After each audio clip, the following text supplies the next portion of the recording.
Welcome to the show. My name is Jeremy Poole, and I'm the host of The Moment on Real Estate Social, where we explore and celebrate the necessary transformational process one must go through to achieve a high level of success. Today, we have the great pleasure of hanging out with Blake Robbins. Blake is the principal of Hillstone Capital in Bellevue, Washington. Blake, thank you so much for joining us today, man. Thank you. This is fun. Absolutely, absolutely. So, as you know, the show's called The Moment. What would you characterize as being your moment or series of moments that allowed you to propel from, let's say, where you were to where you are today? Oh, where to begin? We want to hear it all. Oh, man. Well, I don't know if you've ever been a young man who knew everything, but yeah. I think we all, yeah. Yeah, so I was, and I had a case of the know-it-alls pretty bad. Okay. So I grew up on a farm in Oregon, and my dad was very autocratic, very disciplined. If I didn't get up on time, it was a cup of water poured on me, right? Okay. So it was a really interesting way of being brought up, but it was good. I learned a lot from it. So there's no issues there. Sure. But growing up in that environment on the farm, I began to think I knew everything, right? Yeah. And I got kicked out at 18, and that was kind of a surprise. Yeah. So my whole family comes from a legacy of entrepreneurs. Okay. Nobody really works for anybody. Right. So they've always got a couple companies going on. So I was intimidated to get a job because I didn't know how to get a job. Right. So getting a job was more intimidating than starting a company for me. Yeah, right. So I started a company, and it was in home theater. And I found that the money was in Street of Dream homes. So I would create these theater systems for these beautiful, massive homes, and found there's some money there. Wow.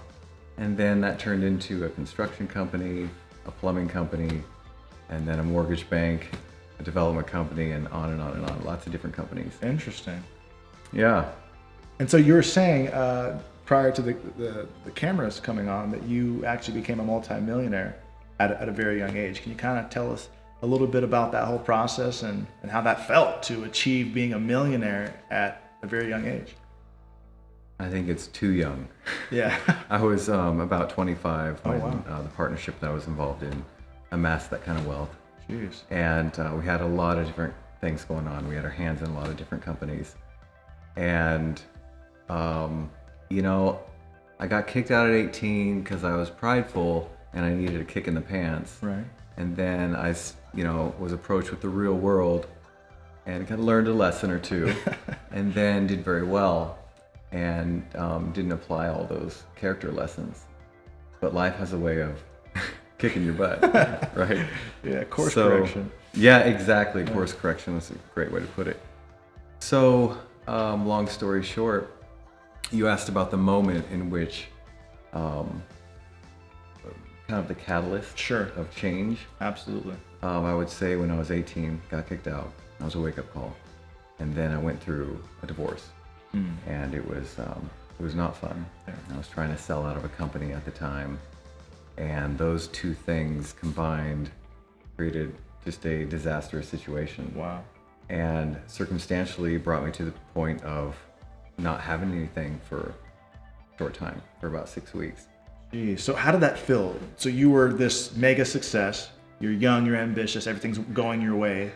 You probably felt at the time that you've met the woman of your dreams.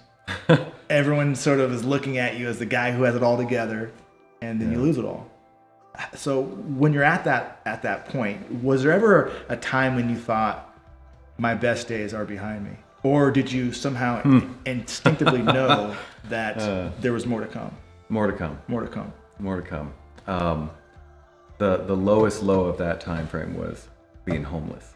Wow. So for about 6 weeks I was homeless. And I don't mean, sleeping in my car. I mean sleeping on the street. Really? Yeah. Behind a commercial building in Federal Way. Wow. And I was too proud, there's that pride again, sure, to ask for help, to, I didn't beg for food or anything like that. I started a new company.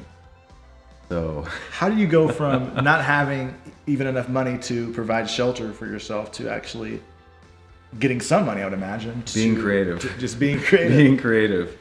And just, one of our biggest things that my wife and I talk about, my wife now, is my dream girl, I should preface, is that we just get it done. We don't know what that means, but we get it done. I love that. I love that.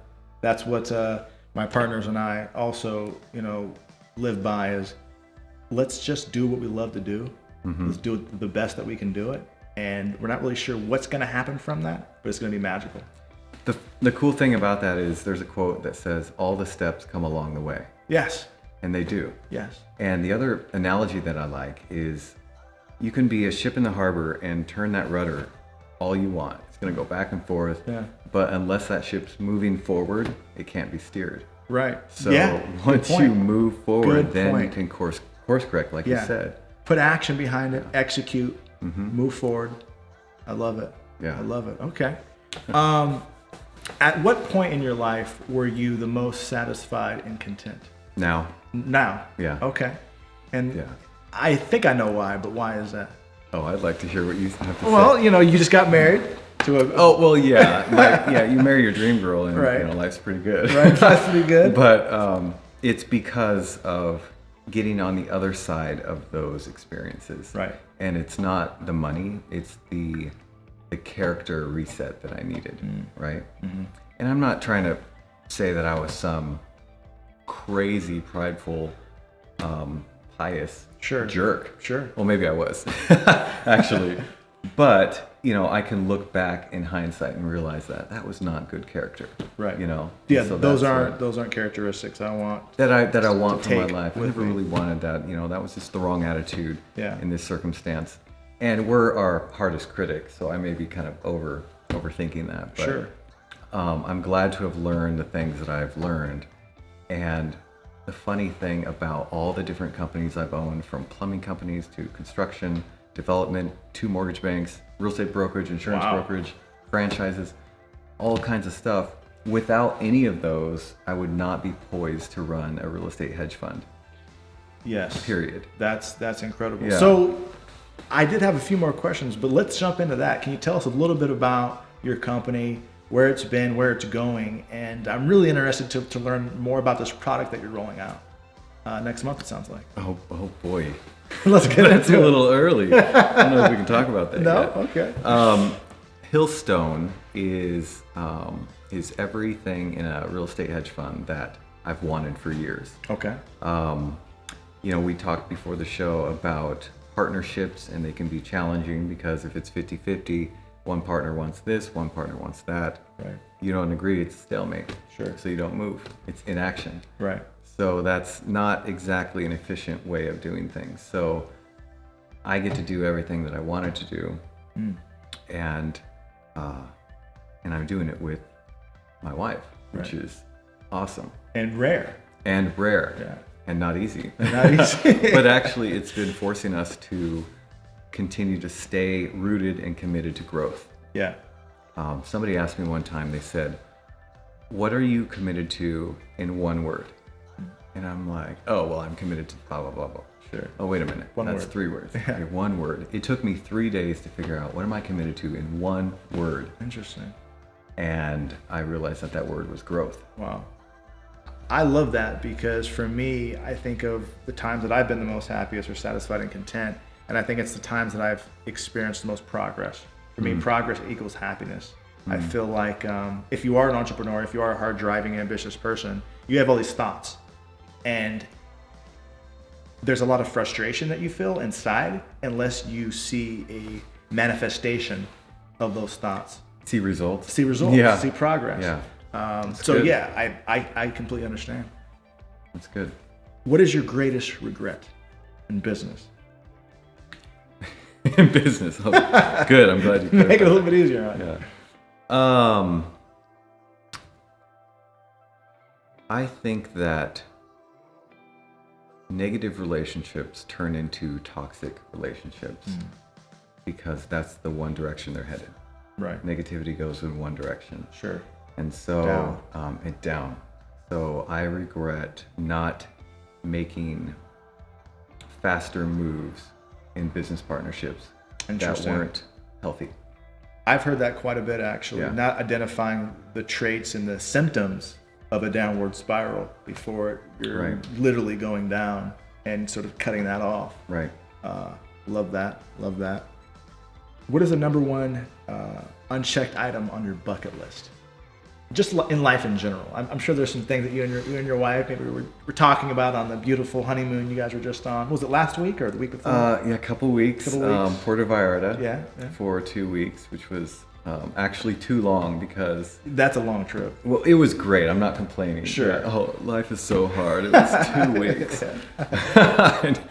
But it was after 10 days, you're an entrepreneur, you're getting things done. You Right. want to continue that, Right, and right, so a break is nice, a breather, which we deserved. We Sure. needed one. Absolutely. But after 10 days, we're like, I wonder how this is going. We want to get back in the game. Yeah. Get some You have all these things done. ideas. Mhm. Like you said, progress is happiness, as you put it, or it just feels good. It's just great. Yeah. It's what we're striving to do. Yes. I love that. I love that. So let's talk some more about the wait. message. So I guess the bucket list. The bucket would be list. traveling more. Traveling. More. Yeah. Okay. Traveling. Where have you? My wife wants to go to Spain. I love Spain. I spent 2 yeah? weeks in Spain. Oh man. It's a fantastic place. I've been to a lot of touristy destinations. When I was thinking about going to Spain, I wasn't necessarily excited about it, just because I never really heard anybody talk about how Yeah. fun and cool Spain Spain is. was, yeah. You hear of like Barcelona and Sevilla and Granada, just places on a map. But being there, being in a different culture, walking on cobblestone that supposedly That's Jesus amazing. walked on. Yep. Just Going being to Israel. Yeah, that's on the bucket list. okay. Yeah, I would love to do that as well. Yeah. I would love to do that as well. But yeah, travel's great. Yeah. So if you wouldn't mind, kind of talk to us a little bit more about your company's mission, what you guys do, what you provide in the way of value to your clients, and kind of describe who your clients are. That's a great question. We want to leave everything we touch better. Every neighborhood, every client, every home, Okay. every buyer, their experience we want them to get a beautiful project. Because what Hillstone Capital does is primarily invest in real estate. And at this point, because of the market, primarily single family, because there's a lack of inventory. Yes. So Please build more homes. Exactly. So we like providing inventory to the market. We like bringing old inventory, refacing it, Sure. bringing that to market. We operate in Portland, Seattle that's here, great. and Texas. So those are great territories. Why those markets? Because- Economically sound, Okay. demographically strong. Okay.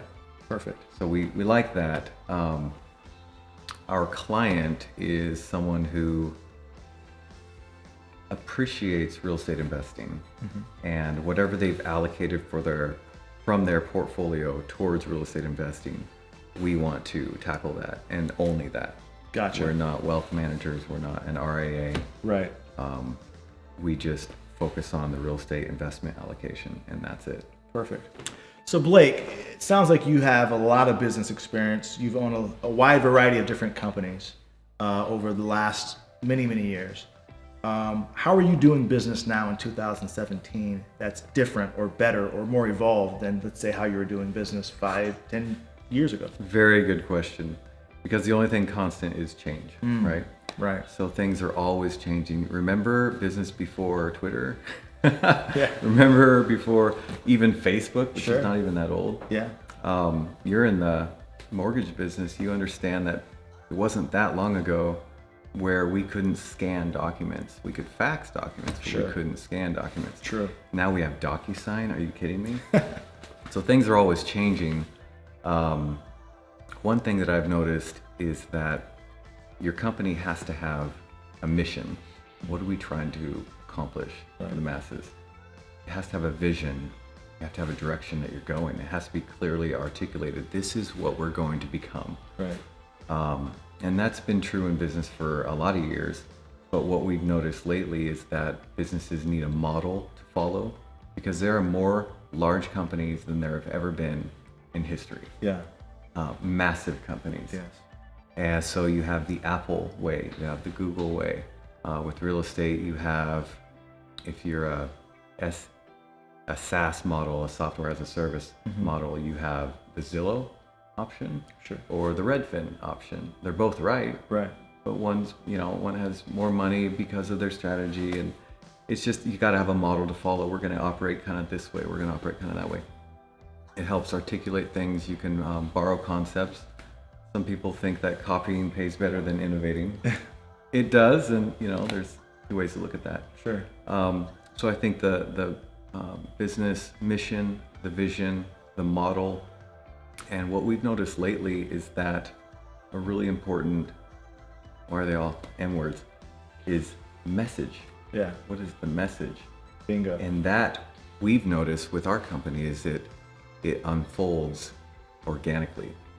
We don't start out with the message of Hillstone was going to be this. Right. We started out with the mission and the vision, but the message has evolved. Interesting. And what we've noticed for Hillstone, at least right now, the current message is bringing clarity to investors, because there's a lot of different companies sprouting up that are operating as a real estate fund. Well, they may or may not have the experience and the background that we do, or some other qualified fund managers have. Sure. I remember when I did just over 100 deals, and that's a lot of experience. Yeah. But now that I've done over 1,000, I'm equipped much better than I was before. Absolutely. Yeah. Wow. So I think that message is really important. That's what we've noticed. So things agree. have changed a little bit in that regard. So where could people go to learn more about you and your company? Hillstone.capital. There. No .com, no whatever. .coms are becoming more popular because all the .com real estate Are is taken. Yes. Yeah. Yes. So Hillstone.capital. Phenomenal. Yeah. Phenomenal. Well, that brings us to the end of the show. Thank you so much for your time. My pleasure. And please tune in next week for the next episode.